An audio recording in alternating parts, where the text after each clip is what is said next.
గోపికలందరిని ఎత్తుకపోయి జైల్లో బంధించి అనుభవిస్తారు. వీళ్ళందరినీ బయటకు తీసుకొచ్చిన తర్వాత బృందావనంలో బతకనిస్తారా అని చెప్పి వీళ్ళందరినీ భార్యలుగా చేసుకుంటారు. కానీ అస్కలిత బ్రహ్మచారిగా ఉంటారు. అంటే ముట్టకుండా పట్టకుండా. అంటే ఇప్పుడు నెమలి ధరించడానికి కూడా అర్థం ఉంది. దాని అర్థమే దీంట్లోకి వస్తుంది. నెమలి అంటే ఎందుకు ఇష్టం, నెమలి అంటే ఎందుకు ధరిస్తాడు అంటే, నెమలి మనం నెమలిని తీసుకుందాం, ఈక పక్కకు వెళ్దాం. నెమలి అంటే ఈ సృష్టిలో ఎన్నో జీవరాశులు ఉన్నాయి. అన్నీ శారీరక పరంగా కలిస్తేనే దానికి సంతానం జరుగుతుంది. ఒక కుక్క కానీ, పిల్లి కానీ, మనిషి కానీ, పంది కానీ, ఏదన్నా కానీ నెమలి మాత్రం కలవదు. అంటే భార్య అది ఒక ఆడ నెమలి మగ నెమలి శారీరక పరంగా సంపర్కం చేయకుండానే గర్భం ధరిస్తుంది ఆడ నెమలి. అంటే ఒక నెమలి మగ నెమలి నాట్యం చేస్తే ఆ నాట్యాన్ని చూస్తూ తన కంటిలో నుంచి వచ్చే ద్రవం వల్ల ఆడ నెమలి గర్భం ధరిస్తుంది. అంటే ఇక్కడ బ్రహ్మచర్యమే కదా నెమలిది. సంపర్కం లేదు భార్య అంటే శారీరక సంపర్కం లేకుండానే నెమలి గర్భం ధరిస్తుంది. అలా నేనున్నాను అని చెప్పడానికి ఆయన నెమలిని ధరించి 16,100 రుక్మిణితో కూడా సంబంధం పెట్టుకోడు. రుక్మిణిని కూడా మంత్రశక్తులతోనే పిల్లల్ని అంటాడు.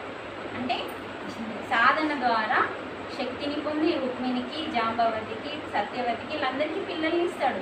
కానీ ఎలా? గర్భం ద్వారా కాదు. ఆ కృష్ణుని అవతారంలో అసలు ఒక్కరితోని కూడా శారీరక సంబంధం ఉండదు. అందుకే ఆయన అస్కలిత బ్రహ్మచారి అంటారు. కానీ తెల్లని మూర్ఖులు ఏం చెప్తారు? దేవుడే 16,100 మంది చేసుకున్నాడు, నేను ఇద్దరిని చేసుకుంటే తప్పేముంది, ఆయనకి మనకి పోలికనా? ఆయన ఎందుకు చేసుకున్నాడు? ఈ చెడిపోయిన ఈ గోపికల్ని సమాజం ఊరుకుంటుందా అని చెప్పి వాళ్ళ మొరపెట్టుకున్నప్పుడు ఆ ఋషుల యొక్క కోరిక ఈ జన్మలో తీరడము, ఈ నరకాసురుని నుంచి తప్పించి నరకాసురుణ్ణి ఆ సత్యవతి వధించిన తర్వాత వీళ్ళందరినీ తెచ్చుకుంటే మేము ఉండలేము అంటే అప్పుడు కదా సముద్రంలో నడి మధ్య సముద్రంలో ఇందాక సార్ అన్నాడు కదా ఒక ఇంజనీర్ అని, మరి ఆయననే కట్టిండు కదా శ్రీకృష్ణుడి. అంత మధ్య సముద్రంలో ద్వారకని నిర్మించి 16,108 మంది భార్యలకి మండపాలు ఏర్పాటు చేసిండు. ఒక్క భార్యకి ఇవ్వడానికి మనకు కష్టమైంది. 16,100 మంది వాళ్ళందరికీ ద్వారకాలో అంత పెద్ద సముద్రంలో. అంటే మనం నేర్చుకోవడానికి ఇదంతా ఏదో ఆషామాషి కాదండి. ఆయన లీలలన్నీ మన జీవితాన్ని పండించుకునేలాగా జ్ఞానం ఉంది. ఇప్పుడు చెట్టు మీద ఉండి బట్టలు ఎత్తుకపోయిండు అని కృష్ణుడిని చిలిపి కృష్ణుడు అని పేరు పెట్టుకున్నాడు. ఆ చిలిపిని తీసేయాలి. ఆ బట్టలు ఎత్తుకపోవడానికి అంతరార్థం ఏముంది అంటే ప్రతి స్త్రీకి నేర్పిండు అక్కడ. అంటే అక్కడ ఈ స్త్రీలందరూ ఒక వ్రతం చేయడానికి ముందు స్నానం చేయడానికి గంగ దగ్గరికి వెళ్తారు. ఆయనకి ఎన్ని సంవత్సరాలు? 7 సంవత్సరాలు. అంటే ఒక చిన్న పిల్లవాడు చిన్నప్పటి నుంచి లీలలు చేస్తాడు కాబట్టి ఆ చిన్న పిల్లవాడు ఇక్కడ ఎందుకు స్త్రీల బట్టలు ఎత్తుకపోయిండు అంటే వాళ్ళు ఆ గంగామాత దగ్గర వస్త్రాలు లేకుండా స్నానం చేస్తున్నారు. గంగలో వస్త్రాలు లేకుండా, మనం ఎప్పుడన్నా గంగలో వెళ్తే ఇలా బట్టలతో స్నానం చేస్తాం, వస్త్రాలు లేకుండా స్నానం చేస్తున్నారు కాబట్టి వాళ్ళకి బుద్ధి వచ్చేటట్టు చెప్పాలి. అంటే మళ్ళీ వ్రతానికి ముందు ఎవరైనా ప్రతి స్త్రీ కూడా వస్త్రం లేకుండా స్నానం చేయొద్దు అని ప్రపంచానికి అందించడం కొరకే అక్కడ మీరు ఇప్పుడు వస్త్రాలు ఎత్తుకపోయిందని మీరు తిడుతున్నప్పుడు ఆయన చెప్తాడు. అంటే పరమాత్మ నేను ఒక్కటే, వేరు వేరు కాదు, మేము చేసింది తప్పిదమే, మీరన్నీ ఒప్పుకొని ఆత్మజ్ఞానం ఆ గంగలో ఉన్న వాళ్ళకి ఆ చెట్టు మీద ఉండి ఆత్మజ్ఞానాన్ని బోధించి వాళ్ళ శక్తులతోనే వాళ్ళకి బట్టలు గంగలో ఉండంగా వచ్చేలాగా వాళ్ళని తయారు చేసిండు తెలుసా. ఆ బట్టలు ఇయ్యలే, సినిమాలలో మనకు ఆ బట్టలు ఇచ్చినట్టు చూపిస్తారు.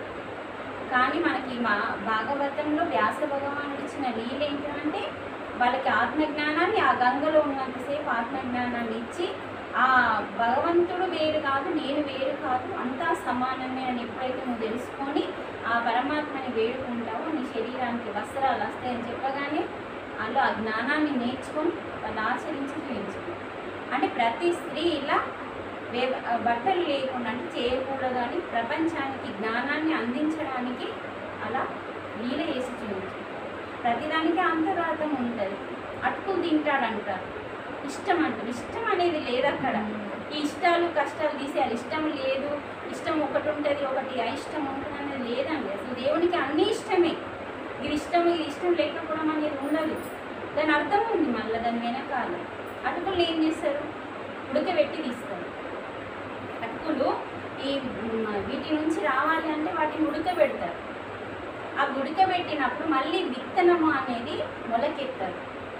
అంటే మోక్షాన్ని పొందడం కోసం.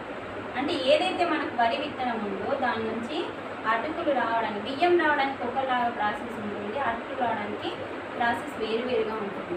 అది మళ్ళీ చివరి జన్మగా చేసుకోవడం కోసం అని అలా ఆ అటుకుల్ని ఇష్టంగా తను అంటే అవంటే ఇష్టం అని చెప్పడానికి కారణం ఏంటంటే దాని వెనకాల ఇది మళ్ళీ ఇప్పుడు అరటి పండుని ఎందుకు ప్రసాదంగా పెడతాం, అది ఒక గెలనే వేసి మళ్ళీ ఇంకో సంవత్సరం అనేది అట్లా. అందుకని అంటే అది ఒకటే జన్మ.